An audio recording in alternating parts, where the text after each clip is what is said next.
जब जीवन के मार्ग पर चलते चलते मन थक जाता है, जब भीतर कोई अदृश्य बोझ जमा होने लगता है, जब बिना कारण आंखें नम हो जाती हैं और आत्मा किसी सहारे की तलाश करने लगती है, तब एक नाम है जो बिना शोर किए भीतर उतरता है, हृदय को थाम लेता है और कहता है, डरो मत, मैं हूं।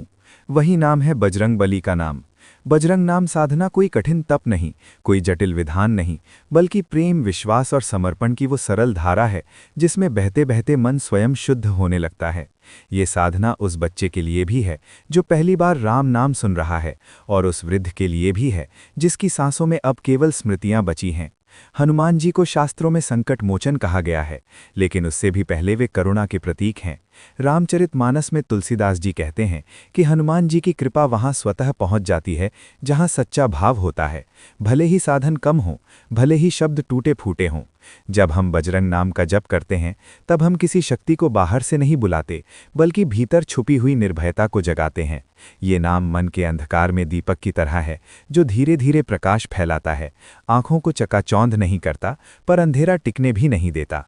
सुंदरकांड में आता है कि हनुमान जी ने अकेले लंका जलाई, पर उस अग्नि में किसी निर्दोष को कष्ट नहीं पहुंचा। यही भाव बजरंग नाम साधना का है, भीतर की नकारात्मकता को जलाना, पर करुणा को अक्षुण्ण रखना। जब कोई व्यक्ति नियमित रूप से बजरंग नाम लेता है, तो उसका प्रभाव उसके व्यवहार में दिखाई देने लगता है। क्रोध धीरे धीरे संयम में बदलता है, भय विश्वास में ढलने लगता है, और अहंकार सेवा के सामने झुकने लगता है। संत कबीर ने कहा था कि नाम स्मरण से मन की मैल उतरती है, और जब मन निर्मल होता है, तब ईश्वर को दूर खोजने की आवश्यकता नहीं रहती। बजरंग नाम साधना में सबसे सुंदर बात यह है कि इसमें दिखावे की कोई जगह नहीं है, ना तो विशेष समय का बंधन है, ना किसी विशेष आसन का आग्रह। चलते चलते, काम करते हुए, आंखें बंद करके, या बस मन ही मन ये नाम बह सकता है। यही इसकी सरलता है और यही इसकी प्रभावशीलता भी। हनुमान चालीसा में तुलसीदास जी लिखते हैं कि जो हनुमान जी का स्मरण करता है, उसके सारे भय दूर हो जाते हैं। यहाँ भय का अर्थ केवल बाहरी संकट नहीं, बल्कि वो भीतर का डर भी है जो हमें आगे बढ़ने से रोकता है, जो हमें स्वयं पर विश्वास नहीं करने देता। बजरंग नाम साधना उस डर को धीरे धीरे गलाकर साहस में बदल देती है। भागवत पुराण में भक्ति को जीवन का आधार बताया गया है, और भक्ति का सबसे सरल रूप नाम जप ही माना गया है। जब हम बजरंग नाम लेते हैं, तब हम केवल शब्द नहीं दोहराते, बल्कि उस ऊर्जा से जुड़ते हैं जिसने राम कार्य के लिए अपना सर्वस्व अर्पित कर दिया। यही कारण है कि इस साधना में कोई आडंबर नहीं, केवल समर्पण है। मीराबाई ने प्रेम को भक्ति की आत्मा कहा था, और बजरंग नाम साधना उसी प्रेम को जागृत करती है। जब मन दुखी होता है, तब ये नाम सांत्वना बन जाता है। जब मन भटकता है, तब ये नाम दिशा देता है, और जब मन अहंकार से भर जाता है, तब ये नाम विनम्रता सिखाता है। शिव पुराण में भी भक्ति को कल्याण का मार्ग बताया गया है, और हनुमान जी को शिव अंश माना गया है। इसलिए उनका नाम लेना स्वयं में एक संतुलन है, शक्ति और शांति का संतुलन। इस साधना का प्रभाव तुरंत चमत्कार की तरह नहीं, बल्कि समय के साथ भीतर गहराई से उतरता है।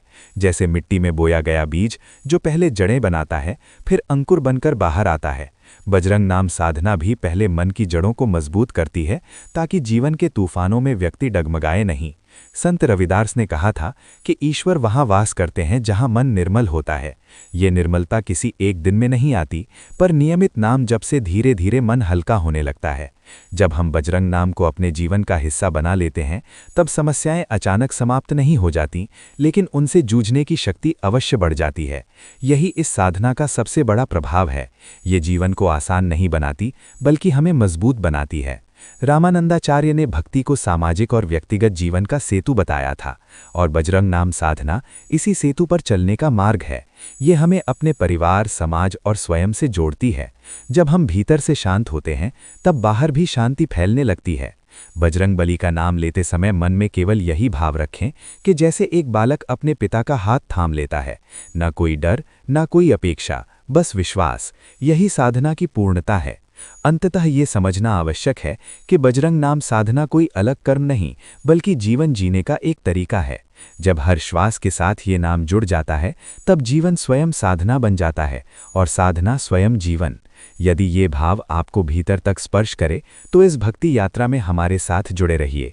चैनल को सब्सक्राइब कीजिए, वीडियो को लाइक कीजिए और बेल आइकन ऑन कीजिए, ताकि बजरंगबली की कृपा और ऐसे ही भावपूर्ण संदेश निरंतर आपके जीवन तक पहुंचते रहें।